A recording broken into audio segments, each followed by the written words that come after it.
Sunday racing is back this week in Hong Kong. Not just Sunday racing, but Group Sunday racing, with the Bauhinia Sprint Trophy being the feature. Welcome to Racing to Win. We're going to preview it for you right here on the show with Paul Lally and Tom Wood. And Tom, this is a very, very good meeting. There's a lot to like about it, Mark. Not only the feature, but there's plenty of depth on the undercard. For the feature anyway, the Bauhinia Sprint Trophy, Victor, the winner, he's sort of had the tables turned on him this time round because he's been the horse recently that's been sort of down in the weights, but it's him this time who has to shoulder top weight against some up-and-comers. He does indeed. Invincible Sage, Flying Ace, just to name a few. Paul Lally, there are no jackpots though. No jackpots, but some good even races throughout the card. The last race is a real cracker as well. Helios Express, Dancing Code, and those ones who did come out of the same race and both ran well. But Helios Express has drawn well and nice. And earlier on in the card, there's one of the races there, the Class 4. There's 14 runners and 7 of them are first starters. And one has trolled very well. So you'll have to go to the website to find that out, hkjc.com. Click on audio and video for a race-by-race preview. There is a new name that is set to appear on the trainers list from next season. He's in town at the moment. His name is David Eustace, and Nick spoke to David at Happy Valley on Thursday night. Yeah, look, it's been fantastic. The Jockey Club have been extremely helpful and efficient, and it's great to be here. For it to be official, and obviously hard work starts now over the next few months, and looking to get an understanding obviously of the rules and the setup of the races, and most importantly try and build a stable. In respect of trying to get a handle on rules and the situation and the way things are run here, obviously, let's go back a little bit in time. Obviously your uncle David Alton trained here. How much of an influence has that been for you? Because obviously from a young age you were fully aware of Hong Kong. Yeah, exactly. You know, I think the class system is not something that's alien to me. It's not dissimilar to what we use back home in England. It's changed a little bit for working in Australia, but it's not something you forget that easily. And yeah, David was a massive influence in that. You know, he was obviously here and had a great career, and it was something that always hugely interested me. And you know, it is genuinely a sort of dream come true to get the opportunity to train here. You've worked in a lot of different jurisdictions, David, as well. Obviously the UK and Australia notably, also a bit of time in America. So I guess pulling all of those threads together to come to Hong Kong, you'll obviously try and find your feet and what best suits, I suppose. Yeah, I hope so. I mean, naturally track training and the experience that I've got with that over the last sort of 10 years in Australia is going to hold me in probably good best stead, if that's the right term. But I think from a sourcing horses point of view and having relationships all around the world, that's going to be a big help. You see horses perform extremely well from Europe and the southern hemisphere. So, you know, they're naturally relationships that I'm going to call upon over the next few months. I know it's probably a tough question, David, but what do you hope to achieve? What are you going to set out to try and achieve? I mean, winners obviously notably comes first, but there's a lot here to try and sort of get your name on trophies, etc. I imagine there'll be a few special ones you'd like to win. Yeah, of course. I mean, every trainer wants to win the big ones, and you know, I've no doubt that that's going to take a little bit of time. So, as you say, I think it would be wrong to sort of set targets. Just want to get the right horses in the stable, not necessarily work on numbers, but quality and competing for the good races and making sure that the product that arrives for the owner is the right one. And there he is, Tom, a new trainer, David Eustace, and very level-headed and a dream come true for him. Yeah, of course, he's got links here. He's been here in the past. He had obviously his uncle here, David Alton, who was a trainer here for a long time, and he's got those links, and he'll have those connections as well from owners in Australia, and he'll be able to purchase sort of horses that they may be looking to offload to potential horses like ones for the Derby that might come out of Kieran Maher's stable as well. So he's got those links, and a lot of horses no doubt will come up here from the stable potentially. Absolutely, and we've seen a number of new trainers come in, Paul, and if he can do half as well as Pierre Wrong, he's in for a very, very good career. Yeah, exactly. Pierre's really set the world on fire, but he's been here a long time, Pierre. Obviously, David's new to the scene. One thing he does do, as Tom says, he brings sort of connections from both hemispheres, and it's good to get an English sort of accent in there as well, because a lot of the accents aren't they? Richard Gibson went, so we've now got another Englishman in there. We do indeed. So David will arrive around April to really get things moving forward on the setup of the stable. We are going to move forward now on to Sunday's meeting, and we have a 10-race program, 7 turf races on the B+2, and we also have 3 on the all-weather. 2 races to preview on the show. Races 7, the Bauhinia Sprint Trophy, Group 3 over the 1,000, and the Butterfly Handicap, a Class 2 over the 1,600 metres. Race number 7 is the feature. It goes at 4:05 local time. Victor, the winner, at Tom said at the top of the show, 135 pounds he has to carry, coming off that 4th in the HKIR Sprint. Super Wealthy. He is a 2-time Group 3 winner down the straight, but it was the National Day Cup, not the Bauhinia Sprint Trophy. Duke Y lines up again. He's 5th behind Lucky Swain S in the sprint last time. Packing Treadmill has his first look over the 1,000. Seasons Wit comes back in trip. Invincible Sage is unbeaten this season. And WizKid, the blinkers are off. We roll in now, Tom, to the speed map, and they'll fly down the straight here. They will here at the 1,000 metres. Sir Kirpany will no doubt set the tempo up. Victor, the winner, won't be too far away. WizKid is another horse, Paul, that likes to race handy, and Seasons Wit shouldn't be too far away. We've seen Invincible Sage get back sort of midfield, sometimes a fraction worse, and he's got a very good turn of foot, doesn't he? Yeah, really good, and he's got the light weight. He's got barrier 1, so he might just have to go back there, but it's a smallish field, so he won't be too far away, and he can sort of follow his stablemate Flying Ace into the race. Duke Y might be slightly closer, but look, Victor the winner leads easily over the 1,200, but Kirpany's got that really good speed over the 1,000. He's never raced over 1,000 metres either, has Victor the winner. Here are the past winners, Paul, and Sight Success won it for John Size last year. Yeah, no, nice win from him, and Master 8, horse familiar names. Explosive Witness even won it at a big price when he won his back in 2021. The Big Grey, Big Party, and Jolly Banner as well. So there's been a couple of upsets in this race. Yeah, there has been. Explosive Witness, that was his last win prior to maybe a couple of weeks ago. It was indeed. So it was a long time between drinks for Explosive Witness. Pierre Ong was our man. Nick spoke to Pierre around his 2 chances, Super Wealthy and Duke Y. Pierre Ong, we've got another Group 3 race coming up this weekend. I'm sure you're wanting to win it. You've got 2 runners in the race, Super Wealthy and Duke Y. Let's start with Super Wealthy. Just the one run for your stable so far. You've tried him a couple of times since. Yes, he had 2 trials up to the last run. So we aim for these 1,000 meter straight races, which he won before. And he did trial well in the last trial, and hopefully he can give us a good performance. It leads me on quite nicely, actually, to my next question, in the sense that, as you say, he's won a couple of National Day Cups over this course and distance. Was this always the target? I guess he's a horse with brazen speed. Yes, this has always been target. As we know, he's a roarer, so we just try to keep it as short, as simple as possible for him. How do you differ their training, Pierre, when they are a roarer and they've got those internal issues? That's something you've always got to be quite mindful of.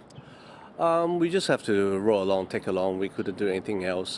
Try to be as smooth as possible during the race. Hopefully he can maintain that last bit to the end.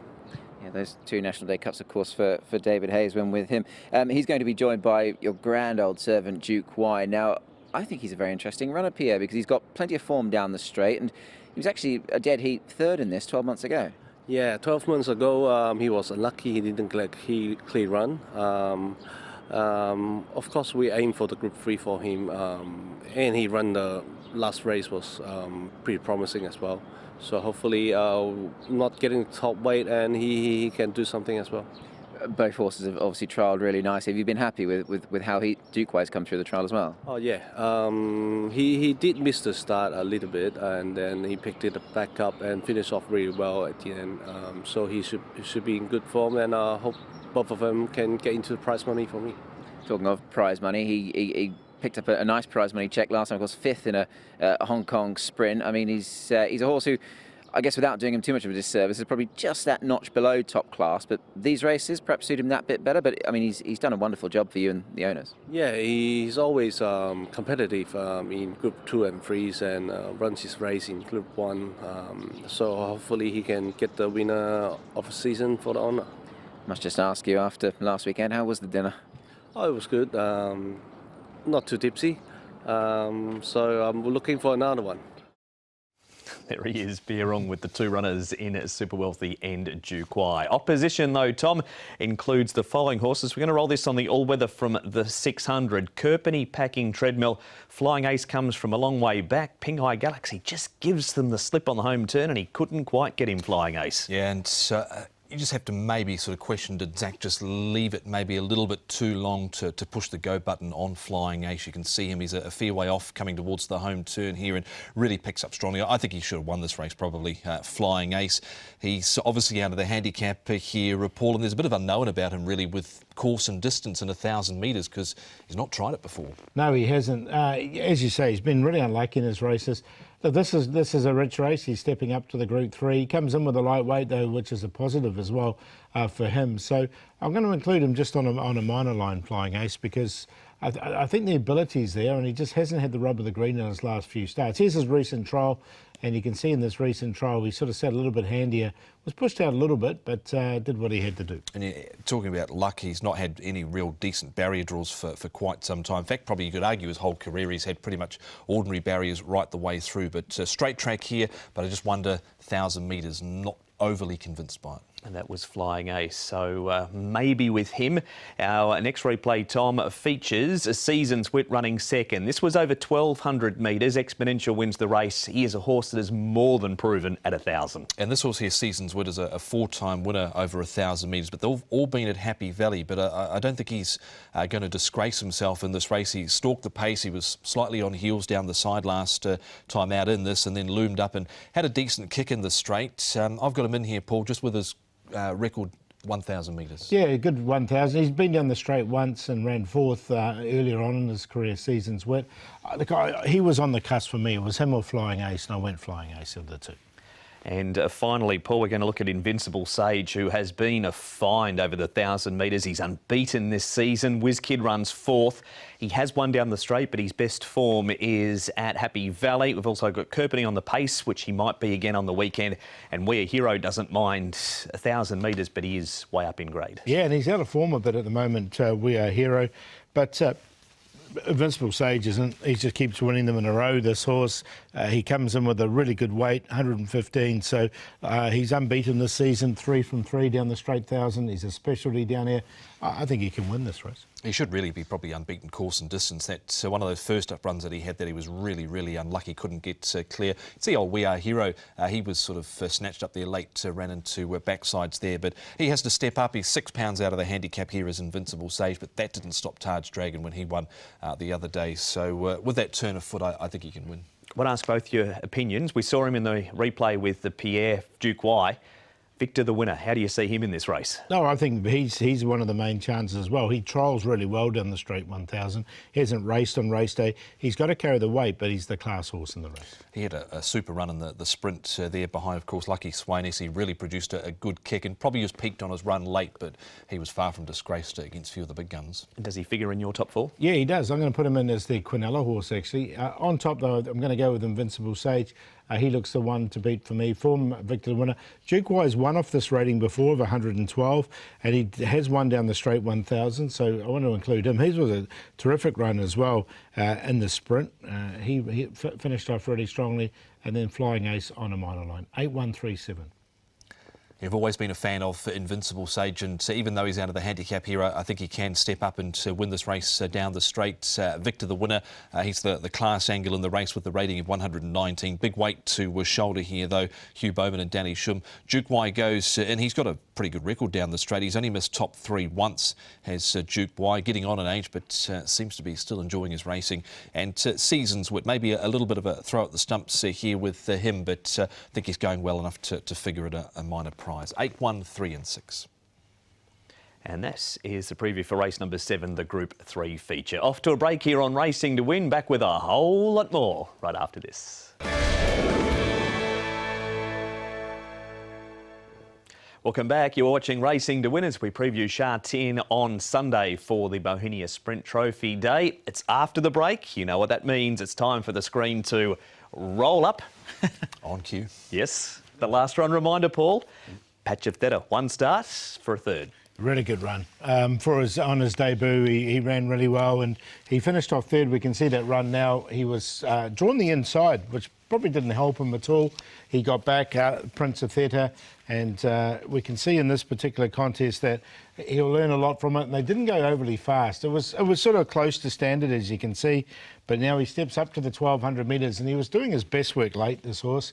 He sort of came down the outside there, and there was a bit of pace in this race early, but he was no match for the eventual winner, James Tack. But he just finished off. I like the way he finished off this race really strongly. He's by Zeus, star out of a General Redeem mare. So up to the 1,200 with this race under his belt looks ideal for him. You were a bit keen on him too that day, weren't you, Tom? Are you sticking with him this week? Yeah, I'll stick with him, and he was quite well backed in the market that day too. So, yeah, worth following up in Trip, I feel. And here's the last one reminder. Race 2, number 8, Patch of Theta. We've got one more race to preview on the show. It's race number 10. It is a good quality 1,600 metre Class 2, and Super Sunny Singh, he carries an extra £5 for the class drop. The Golden Scenery and Flaming Ribbit both go up in distance, whereas All for St Paul's, he comes back in Trip. Helios Express is the 5, having his first run past 1,400 metres. Dancing Code, wide draw again for him. We've got Mr. Ascendancy with the blinkers off and the tongue tie going on. The Best Peach has placed 3 from 5 in this grade, and Beauty Live has won off a rating of 85. He's down to a rating of 83. All for St Paul's and Flaming Rabbit on the pace here, Tom. Yeah, they look to be the two that will go forward here. Flaming Rabbit, barrier 9. All for St Paul's should be able to lead comfortably here with barrier number 1 and probably try and stack them up. But he might have a bit of company from Flaming Rabbit, who actually didn't pay up for the Chinese Club Challenge Cup. Bourboneer on the inside. He's another horse that likes to go forward. And then, Paul, you've got Helios Express and barrier 5. Looks a little tricky again for Dancing Code, doesn't it? Yeah, he's going to have to go all the way back with the Best Peach. He goes back anyway. Super Sunny Singh, another one that's drawn wide. Find My Love generally goes back when he draws wide. So I think All St Paul's can lead easily from barrier 1. More from the boys shortly. Nick spoke to the trainer of Dancing Code. It is Casper Founds. Casper, Dancing Code, really nice horse from your stable lining up at the weekend at Sha Tin, a horse who's done very little wrong this season. Yeah, correct, Nick. He keeps progressing. He's going the right way. Obviously, we're building him up and taking him an extra furlong now, stretching him to a mile. So it's going to be interesting to see whether he runs it out strong. His last run was really, really good. You know, we gave the winner £3, and he's come out and he's won a Group 3 his next start. So, yeah, the form on the board gives us a good chance in this race. The horse is very well, and we'll be hoping for a big effort. Yeah, the horse you allude to, of course, Taj Dragon. Had your gut feeling always been that he would get this trip? I mean, you started him off at 1,000. I guess building him up is the general way here in Hong Kong. But the mile, what's your sort of gut feeling on that? Yeah, I believe he'll run it out. You know, he's a nice horse. He's just taken some time. He's had a few setbacks through his career, but everything seems to be really in good form now. So we'd be hoping for a big effort. I suppose, Casper, the way he sort of runs his races, he's got that really sort of potent turn of foot, hasn't he? Which would suggest that, that perhaps the further he goes, the better he would be. Yeah, look, like I said, he's in great form. I think he'll run the trip out. So I'm looking forward to the race on Sunday.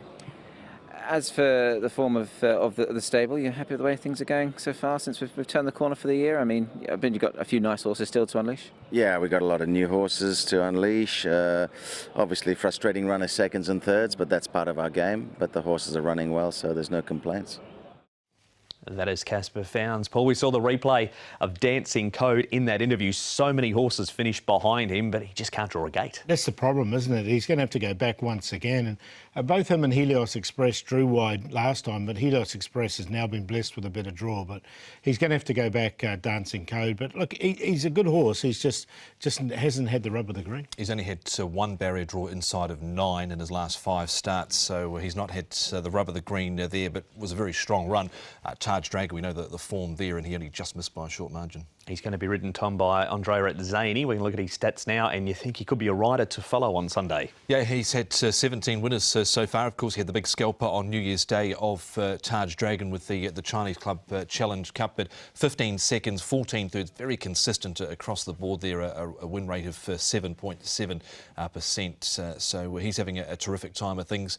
Master of all for him in the Class 5 to open the card. Bowser, an interesting newcomer in race number 2. Auraki Summit, Pakistan friend, fast buck there. He's been consistent enough in the feature race on Sunday. Super Wealthy, Toronado Phantom, a last winner, and Pins Prince and Dancing Code to round out the end. Pins Prince, a little bit disappointing last start. So that's the rides for Andrea on that Sunday afternoon. Here is the Golden Scenery. Paul not going around a horse and sneaking up the inside to win. Super Sunny Singh's been back to the trials. He was shaken up at one stage in that trial, but gee, responded well when he had the reins thrown at him. He did. Look, again, he's drawn 11, so he's going to have to go back. Look, I've included Super Sunny Singh. The thing with him is that he's got to carry the 135. He's got to give a weight away to some of these nice horses coming through. So that's why I didn't have him on a win line. But look, he finished off nicely enough here. But look, he was favourite a couple of times and has been disappointed. Yeah, I would agree with that. 1.8, of course, when he ran into encountered in the 1600 metre, the 1800 metre race, I should say, the Sasa Ladies Person. And last time out, he loomed up, but just didn't quite go on with it. So whether he's going sort of as well as he was sort of this time last season, that remains to be seen. Here is that trial, Tom. Now, Flaming Rabbit leads in this trial, but as we saw on the speed map, Alphas and Pauls might have the pace to keep him out. What about Helios Express? He runs home for fourth and is following Super Sunny Singh at this stage. Yeah, I think he's the horse that's got the biggest winning chance in this race, I feel. Last time out, he just was probably a little keen in the early stages, and look, he closed really well wider. You can see him down the outside in this trial here. Yellow Cap, Bowman aboard. He'll be aboard again. Wasn't asked for too much. So with the right sort of run, Paul, he's my idea of the winner. Yeah, I agree. Barrier 5, he should get himself into a perfect position. We saw that in the speed map, and then Super Sunny Singh's going to have to get a little bit too far back. Off to Chungfar now, Paul. This is a trial from Alacrity. He wins it quite stylishly, but he does get a good draw in a quality field. He does. Look, but he's been a little bit disappointing on race day. He's another one that he was beaten favourite 2 starts ago at 3.8. There's plenty of money for that. He's stepping up to 1,600 metres, which should probably help him because he has raced up to 2,000 metres.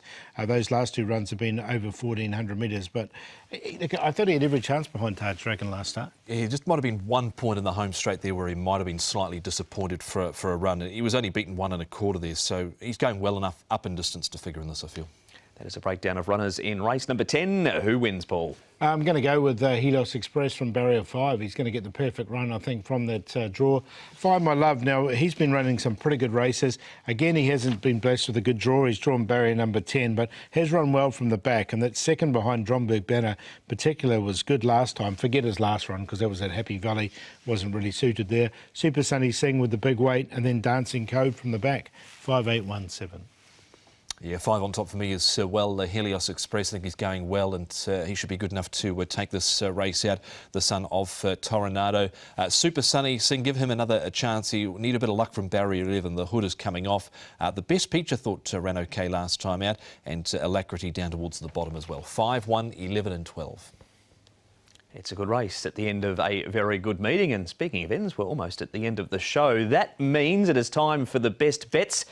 This horse winning data, Paul, you've been able to upgrade from paper and pencil and buy a computer thanks to him. Yeah, I have, definitely. He's been going pretty well, this one. I've still got my pencil there. He stays in Class 4. This is a Class 4 race. He's now won twice in Class 4. And he's up 6 rating points for this win. I don't think this is a strong field by any stretch of the imagination. Jumbo Fortune's come out and run really well since the horse that runs second. So I think he can win again. And he's going nicely, winning data. He just found his niche. And race 6 number 8, Panda Legend, caught the eye when he finished off on his first start on the all-weather last time. I think he can do something similar in the play. And race 10, QQP 158, Super Sunny Singh, Helios Express, and 5 My Love. Best for me comes up earlier on. It's race 2, a Patch of Theta. Go again up to 1,200 metres. Francis Lloyd Vincent, who we saw the last run reminder before, where he was a little bit slow and awkward out, but stayed on here behind James Tackett. Also Speedy Fortune. Loyal Bobo there in the purple and white as well. So I think he's a big chance for his second run. Patch of Theta. And he is there running third. The value, go again with Super Contented, bit unlucky I thought last time out. Off a rating of 40, Keegan DeBello and Casper Founds, and the play will go all up. Patch of Theta, Invincible Sage, Helios Express. Ooh, I like it. Races 2, 7 and 10. Best bet, race 5, number 6, Northern Beaches. Last start winner down the straight. Only carries a couple of extra pounds. Should be hard to beat again. No Fortune's been making ground twice over 1,400 metres. Runs over that trip again on a Sunday afternoon. And the play, QQP race 5, 1 Flying High, 6 Northern Beaches and 9 California Touch. You want a good race at his second start in Hong Kong. That has been Racing to Win. Here's the diary. There's Sunday. There's Saturday. We're back for a meeting on Saturday the 13th. And then Wednesday night, Tom, the 10th of January, it's the group race at Happy Valley. Yeah, it's always a good night there and should be no exception this year. A January Cup night, Paul. Yeah, January Cup's always a good race. It is, but we'll see you at Sha Tin on Sunday for a 1 o'clock start.